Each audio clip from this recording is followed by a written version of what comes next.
Okay, let's kick things off with a pretty chilling thought experiment. Imagine a world where the simple, everyday act of taking a photo literally steals a measurable, permanent fraction of who you are. You smile, the shutter clicks, and bam, a piece of your essence is just trapped in that image forever, never coming back. Think about it. How many photos are on your phone right now? Hundreds? Maybe thousands? In the reality we're diving into today, having that many photos out there would mean you're barely even a person anymore. Welcome to this explainer, where we're going to decode the brilliantly terrifying speculative universe of the story, negative exposure. Today we're unpacking exactly what happens to a society when the human soul literally becomes a consumable resource, one that's extracted by the very technology we use every single day to document our lives. It's an absolutely fascinating look at identity, art, and really, the hitting, devastating costs of being seen.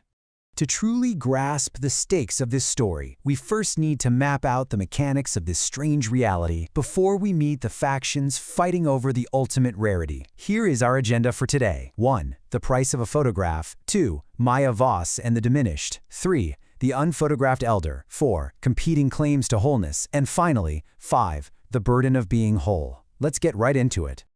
Section 1. The price of a photograph. The Zürich Consortium findings. We're going to see how this whole universe builds from a massive scientific revelation that changed the world 11 years prior to the events of our story. Now, the absolute core concept you need to know is this specific term right here, selfheit. 11 years ago, this group known as the Zürich Consortium confirmed basically everyone's worst, deepest fears. They proved definitively that a camera lens doesn't just capture an image, it actively siphons away your selfheit, your ongoing composition of self. And you know what's crazy? The world spent about 6 weeks in collective, absolute horror, and then, well, in a very human way, they basically just normalized it and moved on. But make no mistake, the loss is real, it's highly measurable, and it is permanent. And this brilliantly illustrates the dark physics of this universe. You can't be killed by a camera, sure, but you can be infinitely diminished by one. The camera takes the surface, your social architecture, your charm, the personality you present to the world. What's left behind is just this kernel-self, sort of a stubborn, underground core of who you actually are. But here is the genuinely terrifying metric. Significant degradation happens at around just 30 captures. 30! With just a few dozen passport photos, driver's licenses, and casual selfies, a person's surface identity is effectively stripped completely bare. Moving on to Section 2, Maya Voss and the diminished, documenting the remnants. Because, the world didn't just stop turning after this terrifying discovery. So how does an artist navigate a depleted world? Let's look at our protagonist, Maya Voss. So, the really crucial detail for Maya is this number right here, 19. Maya is a professional photographer who has managed to be photographed exactly 19 times in her entire life. Doing the math on that, it means she only retains about 83% of her original selfhood. 17% of who she is permanently gone, distributed across old college IDs and a former lover's hard drive in Lisbon. And she's actually built her entire artistic career in that remaining 83%. She specializes in photographing people who have been massively over-photographed, basically trying to document whatever tiny resilient kernel they have left inside. To really help us understand the visceral, everyday dread of that statistic, Maya recalls a painter named Ferrante. Now, Ferrante was photographed nearly 50 times, and he perfectly described the perpetual, haunting emptiness of living as a highly diminished person. He said it was, quote, like having a word on the tip of your tongue, except the word was yourself. You lived permanently in the almost of yourself. Just imagine that feeling for a second. It's like living in a permanent state of a psychological phantom limb.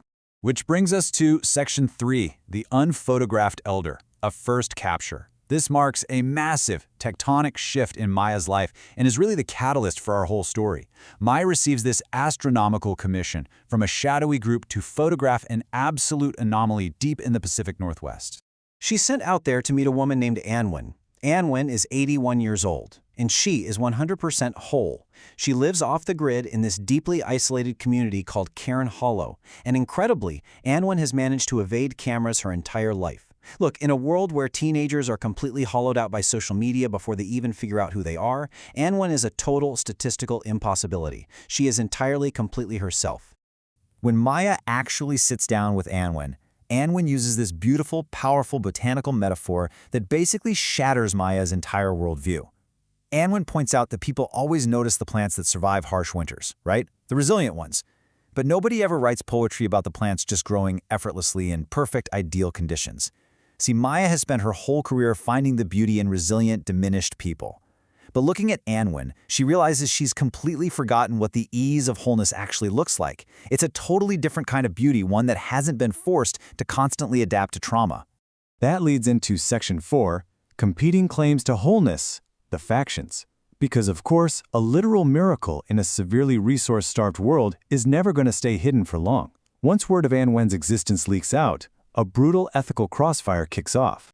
We can clearly map out the competing interests at play here. First, Maya was hired by the Valerian Collection, represented by Dorian Vex. They don't just want a nice photo. They want to aesthetically own the literal moment of theft, the exact transition from uncaptured to captured. Creepy, right? Then you have the Sutler Institute, who sent in a young prodigy named Maya Voss. They want to extract Anwen's image purely as a medical and historical baseline blueprint. And finally, there's Gregor Sal. He's completely unaffiliated. He doesn't want art or science. He just desperately wants a miracle. Gregor's motivations are heartbreakingly tied to this devastating little number right here, 15%. That is the total remaining selfhood of his over-photographed 12-year-old daughter. Her parents documented her early childhood extensively, taking all those baby pictures right before the Zürich findings actually came out. And now, she is a child struggling to build an identity out of almost nothing. And this brilliantly illustrates exactly why Gregor is acting so desperate. See, he's operating on this highly debated, total fringe concept called reversal theory. The accepted mainstream science says taking a photo is strictly a one-way street. Your soul goes into the image, end of story. But Gregor's desperately holding on to the hope that if his depleted daughter is just present in the room when Anwen, a 100% whole person, is photographed, that massive energy differential will literally reverse the flow. He believes the camera will draw from Anwen's total abundance and miraculously heal his daughter's fractured soul. And honestly, he's willing to cross literally any ethical line for that chance. Meanwhile, you have Maya Voss. She's 24, incredibly talented, but she completely represents the cold, hard ideology of documentary preservation. She's already sneaking around Cairn Hollow, snapping pictures of the locals without any informed consent whatsoever.